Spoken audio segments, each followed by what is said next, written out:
Welcome to my channel. Jangan lupa untuk klik subscribe dan klik juga notifikasinya biar kamu tahu video terbaru.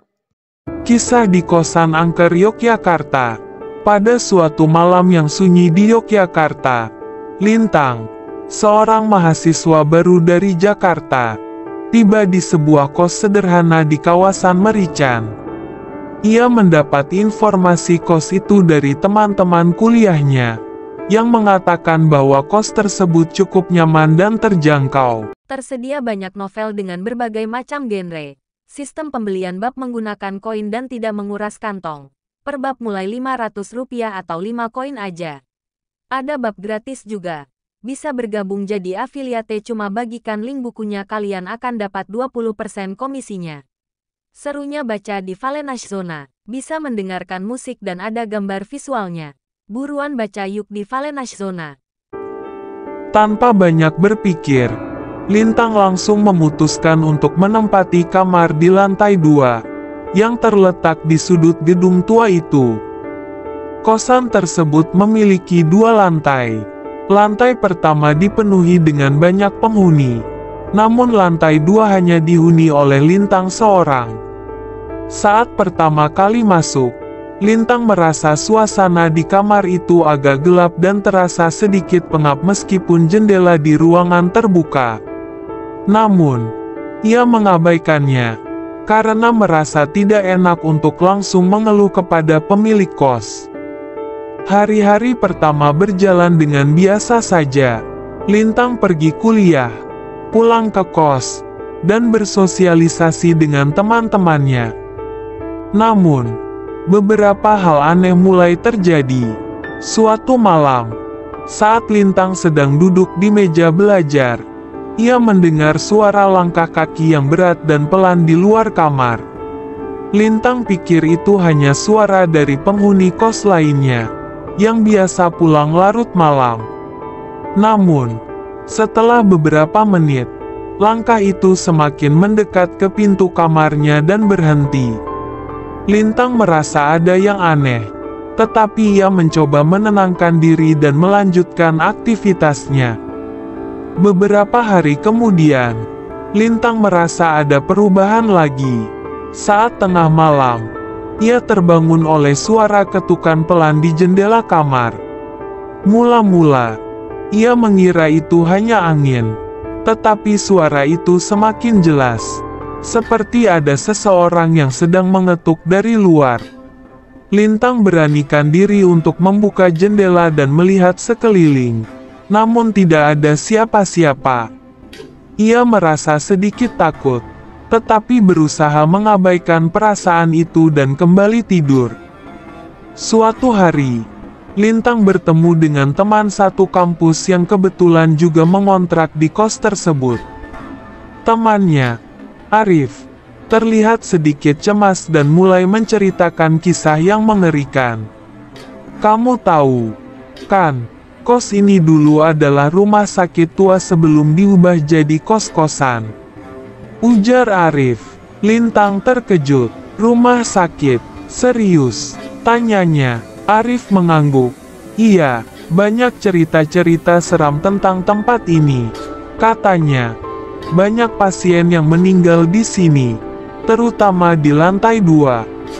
Ada yang bilang, hantu-hantu itu masih suka mengganggu penghuni kos." Lintang mendengarnya dengan cemas, tetapi ia masih merasa skeptis. Namun, beberapa malam setelah percakapan itu, perasaan takut mulai semakin menyelimuti dirinya. Suara ketukan di jendela semakin sering terdengar. Suatu malam, saat Lintang sedang menonton TV, tiba-tiba layar televisinya mati. Ia mencoba menyalakan kembali, namun layar tetap gelap. Penasaran, Lintang memeriksa kabel dan stop kontak, namun semuanya terhubung dengan baik. Tanpa pikir panjang, ia mencoba untuk tidur, berharap masalah itu akan selesai dengan sendirinya. Namun, saat malam semakin larut, kejadian yang lebih aneh mulai terjadi. Lintang mendengar suara orang yang sedang berbisik di lorong luar kamar. Bisikan itu terdengar sangat jelas, seolah-olah ada orang yang bersembunyi di balik pintu kamarnya, berusaha mengajaknya berbicara. Lintang merasa tubuhnya kaku dan enggan untuk membuka pintu, tetapi rasa penasaran mengalahkan ketakutannya. Ia membuka pintu perlahan-lahan, namun tidak ada siapapun di luar. Ketika Lintang melangkah keluar, ia melihat sesuatu yang sangat mencengangkan. Di ujung lorong yang gelap, ada sosok wanita berbaju putih, dengan rambut panjang yang terurai. Sosok itu berdiri diam di depan sebuah pintu kamar yang terkunci. Lintang merasa darahnya membeku, tubuhnya gemetar. Ia segera kembali masuk ke dalam kamarnya dan mengunci pintu dengan rapat. Pagi harinya, Lintang menemui pemilik kos dan bertanya tentang cerita-cerita seram yang beredar. Pemilik kos, yang sudah berusia lanjut, hanya tersenyum pahit. Sudah banyak penghuni kos ini yang mengalami hal-hal serupa, ujar pemilik kos dengan suara pelan. Rumah sakit ini dulu sering menangani pasien yang sakit parah, dan banyak yang meninggal di sini. Beberapa dari mereka, terutama wanita itu, memang sering muncul di malam hari. Lintang merasa ngeri, namun juga penasaran. Setelah hari itu, ia semakin sering mendengar suara langkah kaki di lorong, bahkan suara bisikan yang semakin keras. Namun, satu malam, ia memutuskan untuk tidak lari dari ketakutannya. Dengan tekad bulat, ia membuka pintu kamar dan berjalan menuju tempat di mana ia pernah melihat sosok wanita berbaju putih. Begitu sampai di ujung lorong, ia merasa hawa dingin yang luar biasa. Tiba-tiba, sosok wanita itu muncul kembali di depannya. Kali ini, ia bisa melihat lebih jelas. Wajah wanita itu pucat dan matanya kosong. "Apa yang kamu inginkan?" tanya Lintang dengan suara gemetar. Wanita itu tidak menjawab, namun hanya menatap Lintang dalam diam, sebelum perlahan menghilang begitu saja, seolah menguap ke udara. Lintang berdiri terpaku, tak tahu harus berkata apa. Ia merasa ada sesuatu yang tak beres, sesuatu yang lebih besar dari sekadar rasa takut biasa. Setelah kejadian itu, Lintang memutuskan untuk pindah kos. Ia merasa bahwa kos tersebut bukan tempat yang aman untuknya.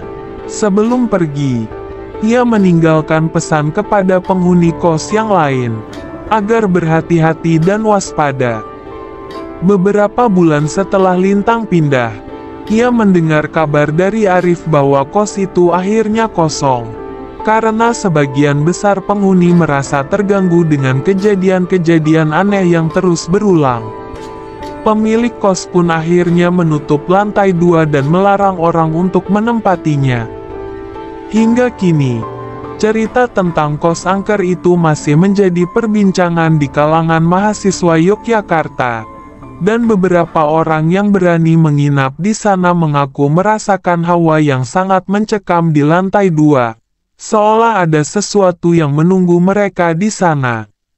Dan bagi Lintang, pengalaman mengerikan itu akan selalu terpatri dalam ingatannya, sebagai pengingat bahwa tidak semua tempat di Yogyakarta seindah yang terlihat di permukaan.